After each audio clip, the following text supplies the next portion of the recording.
My name is Eliza, not Elizabeth, not Lizzie, just Eliza. The kind of name people forget in hallways. The kind of girl teachers overlook when they're handing out praise. The kind of student no one waits for after school. But that's okay, because I wasn't trying to be remembered. I was just trying to survive. Every morning, I walked the same cracked sidewalk from our one-bedroom apartment to Whitestone Academy, a school full of polished shoes and polished lies. My clothes were secondhand, my bag stitched together with duct tape and prayers.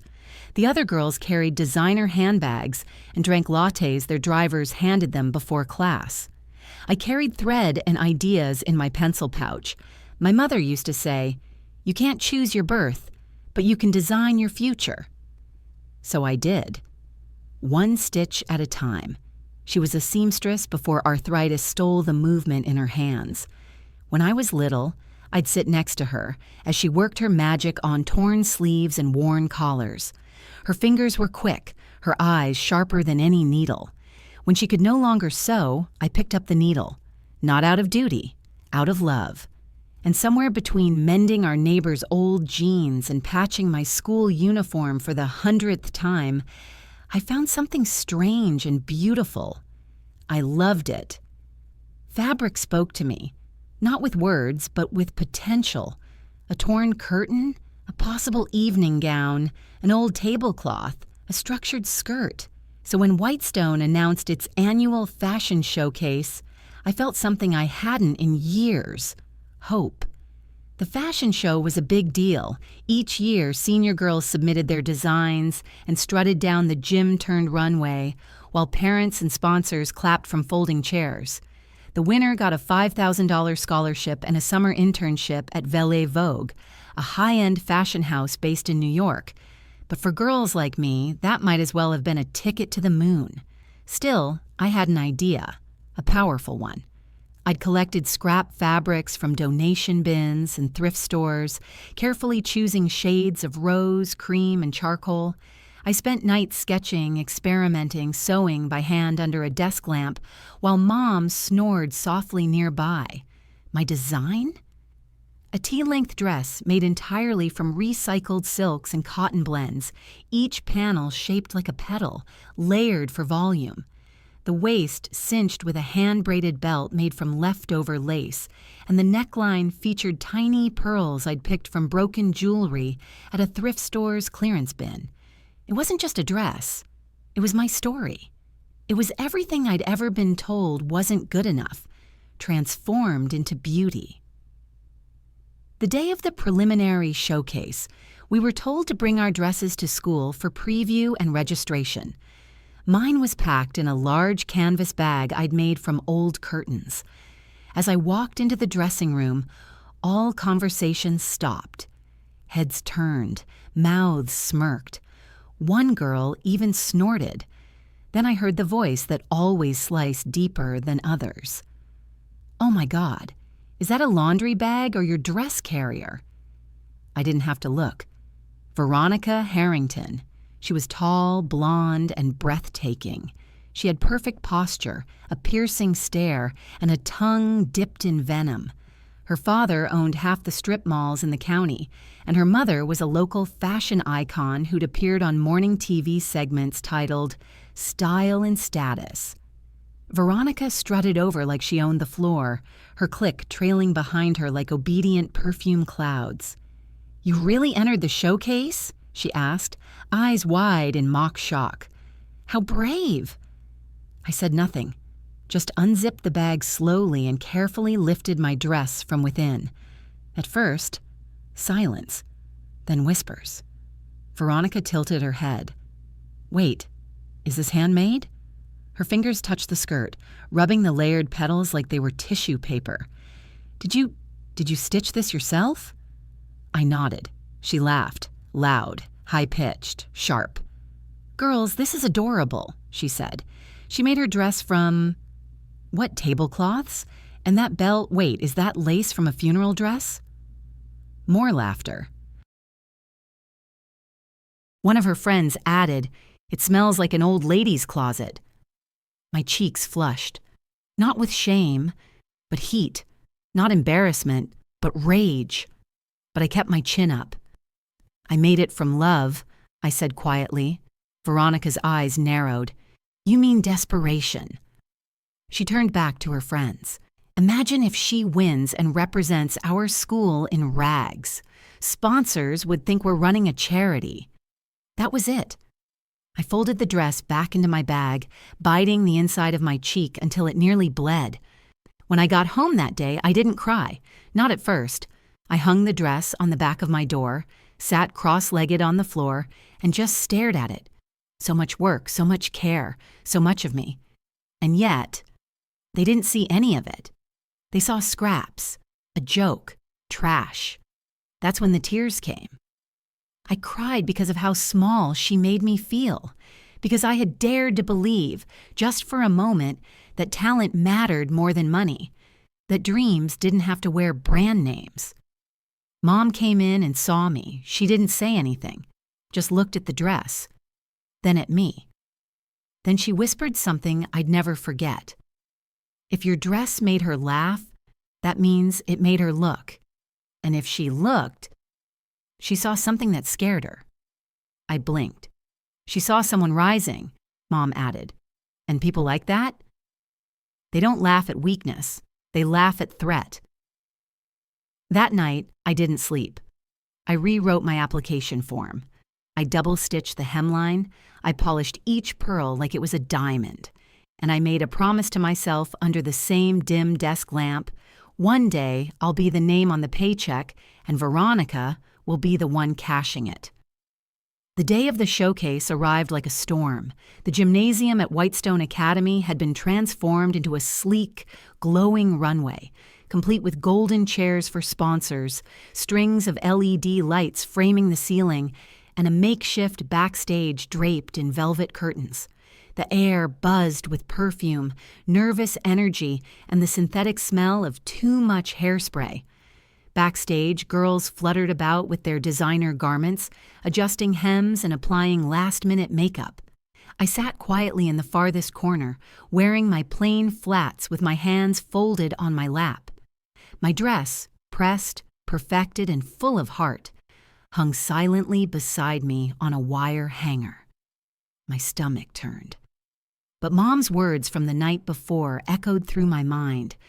They laugh when they feel threatened. I clung to that.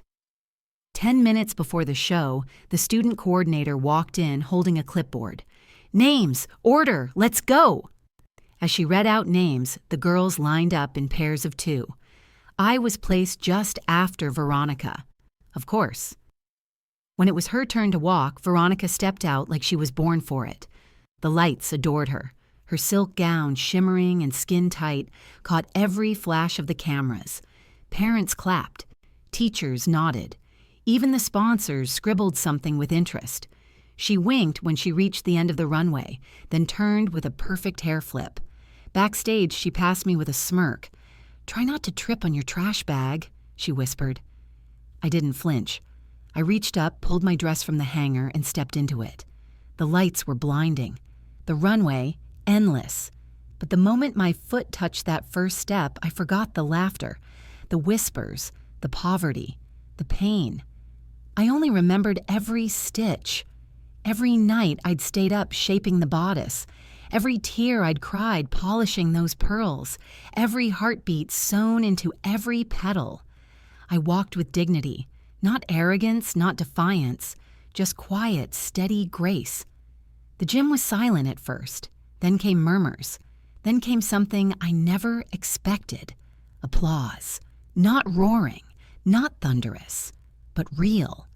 A few claps here and there, then more. One of the sponsors even leaned forward, whispering something to the others while pointing at my waistline detailing. I reached the end of the runway and turned, feeling the hem swish gently around my knees. As I walked back, a single word played in my mind over and over: rise. Backstage, Veronica looked stunned. She didn't say anything, just crossed her arms and stared. The coordinator announced that results would be emailed in 24 hours, and the show ended with a final round of applause. Outside, my mom waited with her warmest smile and tears dancing in her eyes. "You looked like royalty," she whispered. "Even in borrowed fabric?" I asked. She grinned. "Especially in borrowed fabric." The next morning, I refreshed my inbox every 5 minutes. Nothing. 10 minutes? Nothing. 20?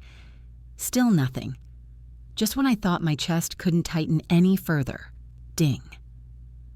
I opened the email. "Dear Eliza, congratulations." My hands trembled. "You have been selected as this year's winner of the Whitestone Fashion Showcase. You've earned a $5,000 scholarship and an internship slot at Valet Vogue's summer program in New York. Further details to follow." I screamed, loud. Mom dropped her spoon into the sink. "Eliza," she called from the kitchen. I ran to her with the phone, still screaming, laughing, crying all at once. For the first time in a long time. I felt seen. At school, I expected cold shoulders. Or worse, rage. But what I got surprised me. Some of the girls nodded respectfully. Others asked, "Did you really sew it by hand?" One girl even said, "That petal layering?" Genius. I kept my replies short and humble. Even Veronica didn't speak, just watched from a distance, her jaw tight. The day passed like a blur. I floated from class to class, high on adrenaline and disbelief, but the real story was just beginning. Valet Vogue was not what I imagined. It was more. The internship was in a tall glass building overlooking Central Park. I arrived with my tiny suitcase, nervous hands, and a fire in my chest. I was surrounded by students from elite fashion schools, most with portfolios worth thousands. They wore Gucci belts, LV boots, and Ralph Lauren cologne like it was air. And then there was me, a girl from nowhere, with nothing but thrifted jeans and calloused fingers. But by the second week, things changed. My mentor, Camille, noticed my eye for draping and asked me to help with a design pitch for an upcoming line. I poured myself into it, suggesting silhouettes inspired by real stories, like mine. Sustainable, affordable beauty. She loved it. The board loved it. The fashion house approved it. And just like that, they offered me a junior assistant position after the internship ended. The following year, I returned home with a contract in my hand, a small bonus in my bank, and dreams bigger than ever. I started selling small custom pieces from our living room, using recycled fabrics and repurposed materials. My style? Raw? Real? Honest. The label? Stitch Soul. It spread fast. Instagram influencers started wearing my skirts.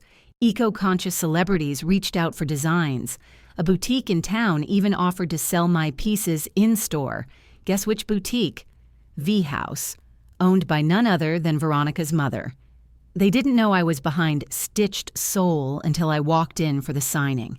Veronica was behind the counter, now working there part-time while attending community college. She looked up, froze. "Eliza?" she said, blinking twice. "You?" I smiled politely.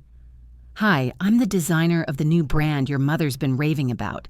I believe I'll be signing my vendor contract today." She stammered. "Wait, you're the owner?" "I'm the founder, designer, and yes, your newest paycheck." She turned red, then pale, then red again. I offered a soft smile and extended my hand. "We all start somewhere." Her hand trembled when she shook mine. The day my brand hit its first viral moment, I was sitting on my mom's secondhand couch, barefoot sipping lukewarm tea from a chipped mug. My phone buzzed nonstop. It started with one post.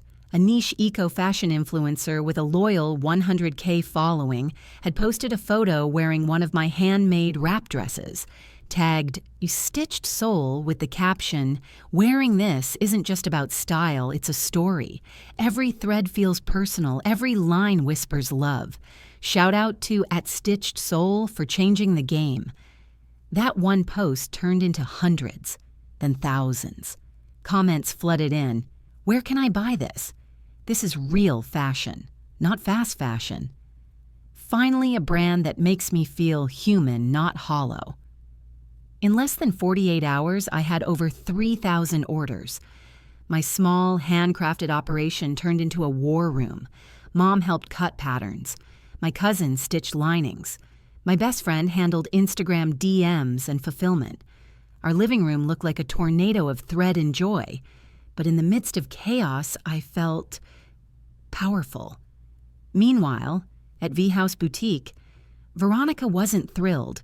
Though her mom, Marlene, was ecstatic about how my designs were flying off the shelves, Veronica watched in stiff silence as customers kept walking in asking for that new handmade line. It didn't help that her mother kept comparing us. Eliza's dresses just connect, honey. They tell a story. You can't buy that kind of magic. Veronica tried to brush it off, until one day she found out I'd been featured in The Real Runway, a national fashion podcast. Interview clip host, what inspired the name Stitched Soul? Me, because every piece has pain and pride sewn into it. You wear the fight, the survival, and the beauty. Host, and is it true you started with zero funding? Me, zero money, but a lifetime of value. Host, what would you say to the people who once mocked your designs? Me, soft laugh, thanks for the free motivation. The clip went viral. I received an invitation to speak at a fashion school in the city, then another to appear on a morning show. The world wasn't just buying my dresses. They were buying me, my story, my roots, my dignity. That's when Veronica tried to make a move. I got an anonymous DM one night. Hey, just thought you should know. V from V House has been sketching designs that look eerily like yours. Saw her showing them to a buyer today. I froze. I didn't want to believe it, but I couldn't ignore it either. So I went undercover. I asked a friend to visit the boutique and take photos of the newest, exclusive collection Veronica was about to launch. When she sent the pics, my stomach dropped. They were my silhouettes, my wrap dress, my signature threadwork at the cuffs. Even the eco tag placement looked identical, but with one difference: no soul. I didn't call her. I didn't confront her. I got a lawyer, and I filed a cease and desist. 3 days later, I walked into V House. Marlene stood behind the counter with furrowed brows. "Eliza," she greeted nervously. Veronica appeared from the back, stiff and silent. I handed them the letter. "I didn't want it to come to this," I said quietly, "but I built something from nothing. I protected it with everything I had." Marlene read the document, her face darkening with each word. Veronica tried to interject. "I didn't." "You did," I interrupted, calm, firm, "and I forgave you once, but not twice." They pulled the fake collection, publicly apologized, and my lawyer made sure a penalty fee was issued. I didn't celebrate the win. Instead, I celebrated something else, that I didn't lose myself. I kept sewing, creating, growing. My next line, titled Threaded Phoenix, debuted at a pop-up runway in Brooklyn. It sold out online within hours. That month, Forbes Under 25 listed me as the girl who wove her wounds into wealth. And still, I walked home that night to my same old apartment, wrapped in a shawl made from scrap fabric, smiling up at the stars. Back at Whitestone Academy, the principal invited me to return and speak to the next year's fashion students. Standing in the same gym where they once laughed at me felt surreal. I looked out at dozens of young girls, some confident, some unsure, but all hopeful. I told them, don't let labels define you unless they're sewn on your own brand. They clapped. Veronica, sitting quietly in the back row, didn't. Fame is a strange fabric, sometimes silky and soft, other times rough against your skin. I'd been riding the high of success. My brand Stitched Soul had now moved into a small studio loft. Sales were booming, and I had finally hired my first official team. But despite the momentum, there was one thing I couldn't stitch back together: my piece. You'd think after everything, winning, growing, being featured in fashion magazines and podcasts, that I'd be over it. But every time I passed V House Boutique on my way to the train, my fingers clenched just a little tighter around the strap of my bag. Old wounds, even when healed, still leave a scar that itches under pressure. That's when the email came. Subject: Special guest invite, Morning Metro Live. Dear Eliza, we'd love to feature you in our Women Who Rise segment. It will be a roundtable discussion on dignity, dreams, and reinvention. You'll be joined by surprise guests, including familiar faces from your past who inspired your journey. Let us know if you're interested. Warm regards, Kristen Wiles, producer, Morning Metro Live. At first, I thought they meant my high school teacher, Mrs. Fontaine, who once let me sew during lunch breaks. Or maybe Emily, the first fashion blogger who believed in me. But deep down, I had a hunch. It was going to be Veronica. I stared at the email for a long while. I felt that familiar tightness in my chest, that itch in my palms to either throw something or run far away. But then, I remembered the look on those fashion students' faces when I spoke at Whitestone Academy. The awe, the belief. I took a deep breath and replied, "Count me in." The day of the show. I wore a full-length midnight blue maxi made of recycled velvet. It wrapped around me like armor, tailored to perfection, threaded with tiny silver beads that shimmered under the studio lights. I paired it with flats. Always flats. My roots needed grounding. Veronica was already seated when I entered the studio. She looked different, more subdued. Her sharp blazer and overdone makeup were replaced with a simple beige dress and almost no eyeliner. Her eyes lifted and locked onto mine the second I stepped in. She offered a nod. I gave a smaller one in return. Live broadcast Morning Metro Live. Women Who Rise. Segment. Host: We're joined today by two incredible women, Eliza Mendez, founder of the groundbreaking brand Stitched Soul, and Veronica Hale, former boutique creative director now exploring new ventures in fashion mentorship. I smiled politely. Veronica, to her credit, didn't flinch. Host: Eliza, let's start with you. Your brand went from your living room to Vogue's spring edit in under 2 years. That's massive. What fueled that growth? Me. Honestly, pain and pride, my past.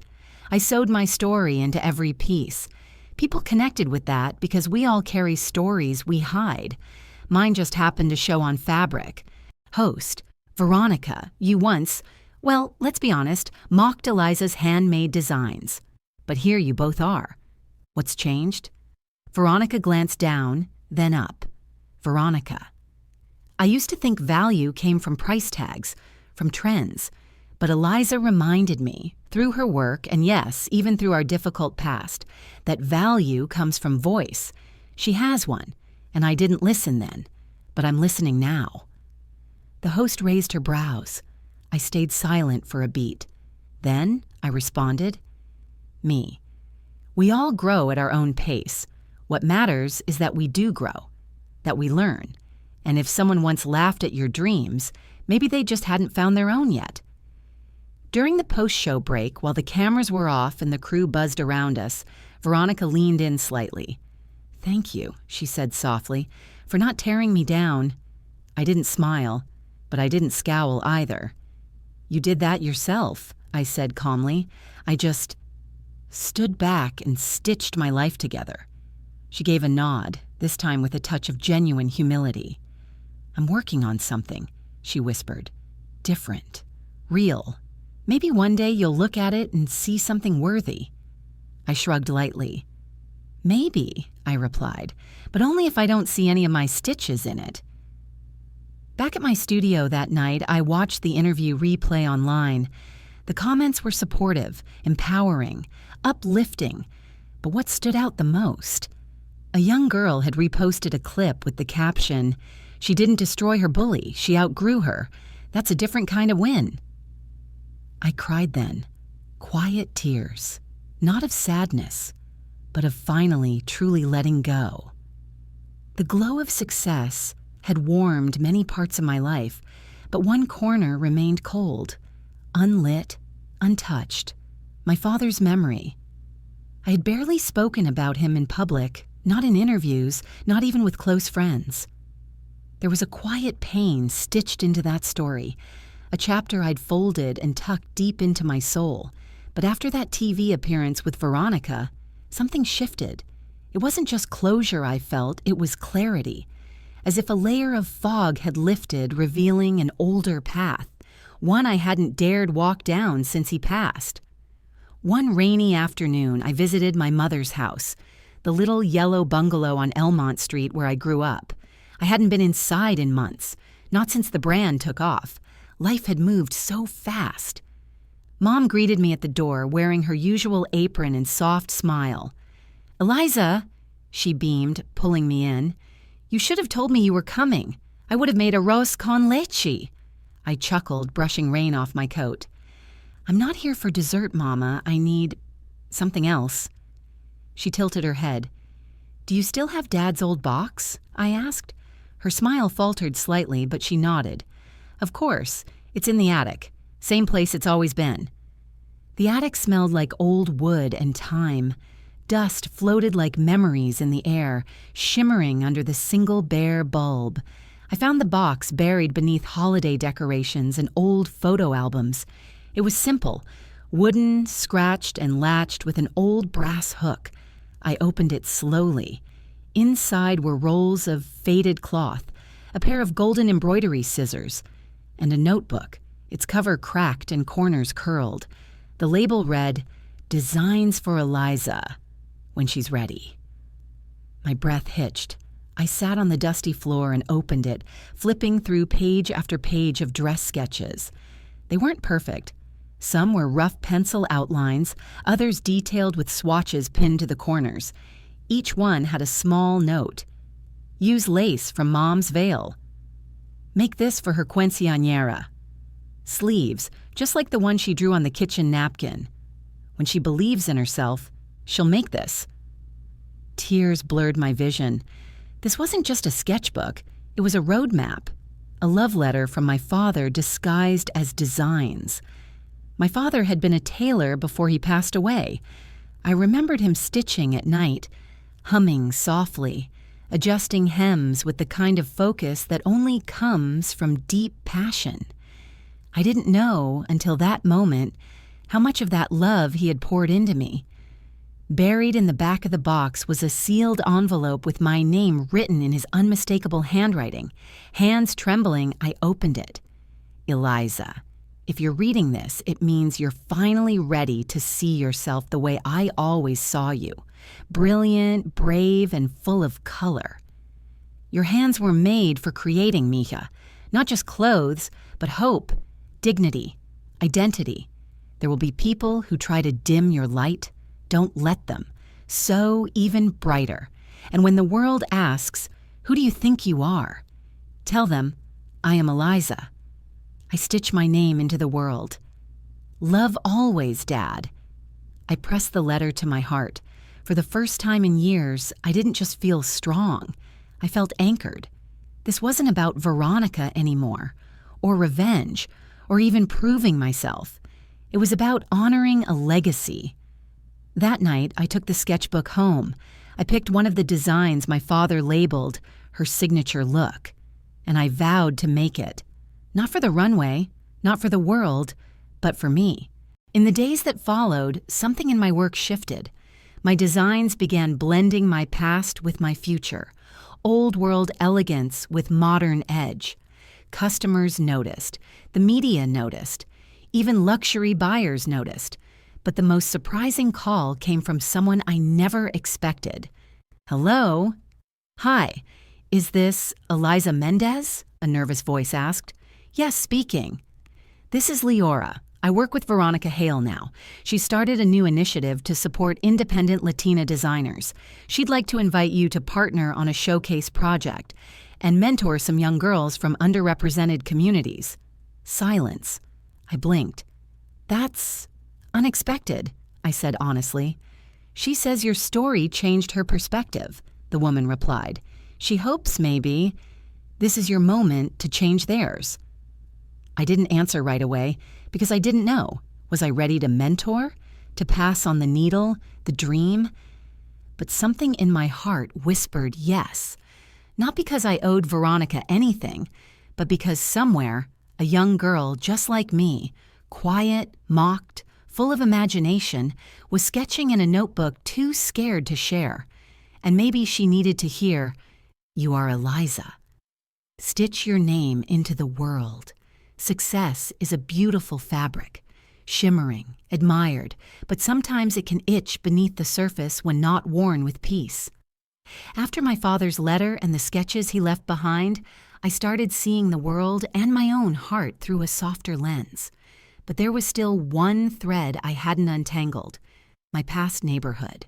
The one I used to run away from, head down, hoping no one saw me wearing clothes we couldn't afford. The streets smelled like fried empanadas and exhaust fumes. The corners whispered memories, both warm and aching. Returning there was a step I had postponed for years. But I wasn't the same Eliza anymore. I wasn't walking back with shame. I was walking back with purpose. It was a Saturday morning when I arrived. The old mural on the corner of Maple and Rosa Parks Boulevard had faded. The park swings were rusty, but the kids' laughter, still pure gold. I parked near my old school.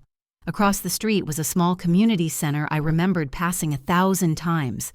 It used to host dance classes and free tutoring sessions. Now, it was quiet, boarded, forgotten. I stood there for a long moment, then pulled out my phone. "Hi," I said, calling my assistant. "Find out who owns the community center on Maple.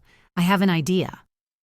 1 month later, I stood inside the freshly repainted building. We called it Stitch and Rise, a fashion and sewing workshop for girls from low-income backgrounds, designed to teach them not just stitching, but self-worth. We painted the walls in warm pinks and golds. We brought in secondhand mannequins, old sewing machines, fabrics of every color.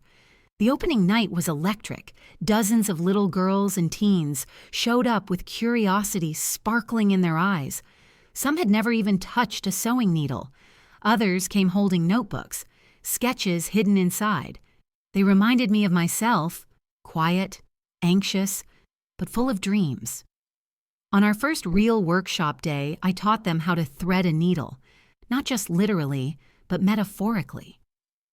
Every stitch you make, I told them, is a message, a declaration, that you matter, that your vision matters. They listened closely, some clumsy, some already confident, but all hopeful. A week into the program, I noticed a familiar figure standing at the door, tall, blazer, expensive heels. Veronica. Her presence in that room felt like a paradox wrapped in perfume. I took a breath and walked toward her. "Didn't think I'd see you here," I said. She smiled, but it was laced with awkwardness. "I'm not here to steal your spotlight, Eliza. I actually came to listen and maybe help." I didn't reply right away. She gestured toward a girl at the far table, Maria, a quiet 15-year-old who had barely spoken a word since the program began. "I watched her today," Veronica said. "She reminds me of you, fierce eyes, hidden fire." "You used to mock that fire," I reminded her, gently but firmly. She lowered her eyes. "I know." A pause. "I'm not here to rewrite history. I can't erase who I was. But if you'll let me, I'd like to be part of this next chapter, quietly." Forgiveness isn't an instant light switch. It's a dimmer. It takes time. But maybe growth looks like making room at your table for those who once tried to push you off it. So I nodded, and Veronica became our newest donor. She didn't speak much during workshops, but she showed up, cleaned sewing machines, donated high-end leftover fabric from her failed boutique. She even mentored some of the older girls in marketing, and for the first time, I saw a side of her I had never imagined. A woman stripped of ego, trying to mend what she'd torn. One evening, as the program reached its halfway mark, Maria, the quiet girl, walked up to me after class. Her voice shook. "Miss Eliza, can I show you something?" She handed me her sketchbook. There's a moment in every journey where life asks you to choose between the glitter of fame and the glow of purpose. 3 months into our Stitch and Rise program, things were booming. The local news picked up our story, then a national blog, then, without warning, Good Morning America called. They wanted to fly me out to New York for a segment called Women Who Stitch Change. A 10-minute feature, national television, millions of eyes. My heart stopped when I read the email. Was I ready for that kind of attention? But it wasn't just about me anymore. It was about the girls, their dreams, their stories. I agreed. A week later, I walked into the towering glass building in Manhattan wearing a deep emerald green dress. Not a designer label, a dress made by Maria. I wore it like armor. Backstage, Veronica surprised me. She had flown in on her own dime, standing quietly near the side wall. "I wanted to be here," she said softly, "just to see you shine."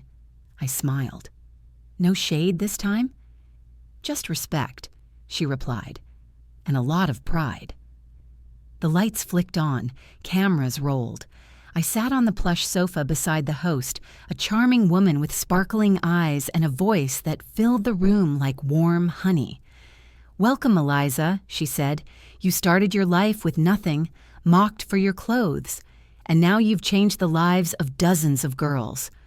What would you say to the people who once looked down on you?" I paused. Then I looked straight into the lens.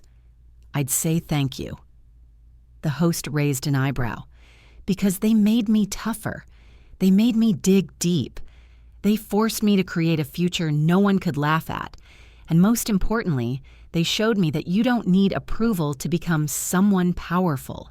You just need belief in yourself, in your story, and in your worth." The applause was thunderous.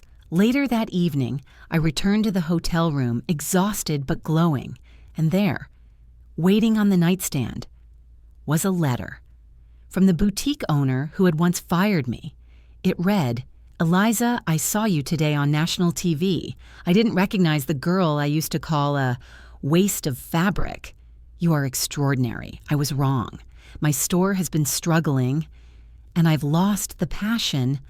I'm wondering, would you be open to buying it from me? Or better yet, rebuilding it into something better? I know this is bold, but you're the future. Let me know. Clara." My fingers trembled. This was it, the full circle. The store that once told me I wasn't worthy of standing behind its counter, now asking me to take the keys. I took a long walk through the city streets that night. Beneath the stars and city lights, I asked myself, do I take the offer? Do I turn that space into something new, something brighter? Or do I stay focused on Stitch and Rise, on the girls who need me most? It wasn't an easy decision, but life rarely hands you choices that are. It challenges your values, your legacy. And I knew mine didn't come from polished floors or high-end tags. My purpose lived in thread and struggle, in tears and triumph, in the soft hands of girls who stitched hope into every seam. Back in the room, I drafted a reply. "Dear Clara, thank you for your honesty. I'm not buying your store, but I'd love to partner with you, to reopen it as a community-run boutique where our girls can sell their own designs. It will no longer be just a store. It'll be a platform. Let's turn your past mistake into a shared victory. Sincerely, Eliza." Sometimes success is loud, filled with lights, claps, and camera clicks. But real victory, it's quiet. It's when you help someone else step into the spotlight. And as I clicked send, I realized I no longer needed anyone's approval. I was the designer of my destiny. The moment I stepped into the office that morning, I could feel the tension in the air. The buzz of the employees working at their desks was slightly off, almost as if they were holding their breath. I walked straight into my office, a large corner suite with floor-to-ceiling windows, feeling the weight of the moment pressing down on me. Today was the day everything would finally come full circle. As I sat at my desk reviewing some documents, I heard a knock at the door. Without looking up, I said, "Come in." The door opened, and there she stood, Lisa. She was wearing a professional blazer, her hair pulled back into a neat ponytail. She looked almost the same as when I had first met her, but now there was a noticeable shift in her posture. It was as if the weight of the world had descended upon her shoulders, but her pride kept her standing tall. "Can I talk to you for a minute?" she asked, her voice shaky but still trying to maintain that air of superiority, the same tone she had used when she mocked me in that boutique. "Of course," I replied, glancing up and giving her a cold smile. "Please, have a seat." She hesitated for a moment before sitting down across from me. The silence between us was thick. I knew she had come here to apologize, but that wasn't going to be enough. Not anymore. "I owe you an apology," she said, her eyes darting around the room, clearly uncomfortable. "I didn't understand what I was doing when I made fun of your dress, and I know I hurt you." I leaned back in my chair, folding my arms. "You hurt me?" I asked, my voice calm but carrying a quiet fury underneath. "Do you know what it feels like to have someone laugh at you? At your hard work, your passion, your dreams? Do you know how it feels to be dismissed and belittled for something you poured your heart into?" Her face reddened, and she shifted uncomfortably in her seat. "I was wrong, okay? I admit it. I didn't know what your life was like or how much that dress meant to you." I watched her closely. She seemed genuine in her apology, but I wasn't interested in her regret. I had learned long ago that people's words often meant very little. It was their actions that spoke the loudest, and today her actions were about to be her downfall. "You think an apology is enough to erase everything?" I asked, leaning forward. "You mocked me, belittled me in front of strangers, humiliated me for trying something different. Do you think that can just be wiped away with a few words?" She swallowed hard, her hands fidgeting in her lap. "I didn't mean to hurt you like that. I've learned a lot since then." I smiled, a cold, satisfied smile. "Oh, I'm sure you have, but learning isn't enough, is it? Not when you've hurt someone as much as you hurt me." There was a long pause before I spoke again, my voice low and steady. "That's why I've decided to let you go, Lisa. You're fired." Her eyes widened in shock. "What? You can't be serious." "I'm dead serious," I replied, leaning back in my chair once again. "You've proven time and time again that you're not the right fit for this company. Your attitude, your behavior, your lack of respect for others, it all makes you a liability. I can't have someone like you working here." She stood up abruptly, her face flushed with anger and embarrassment. "You can't do this. You're making a mistake." I didn't move, didn't flinch. "No, Lisa. The mistake was hiring you in the first place. I was naive, thinking that maybe you could change, but I see now that I was wrong." She turned on her heel and walked toward the door, her steps heavy with the weight of her defeat. Just before she left, she paused and turned to face me one last time.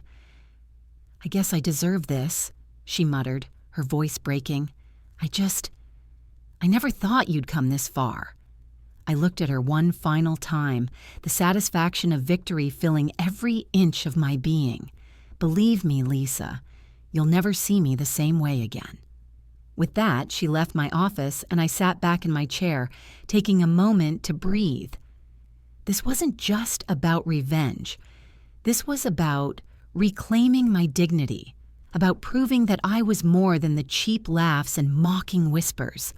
I had built my empire from the ground up, and no one, not Lisa, not anyone, could take that from me. As I looked out of the window, the city stretched out before me, a vast expanse of possibilities. And for the first time, I felt truly free. The weight was lifted.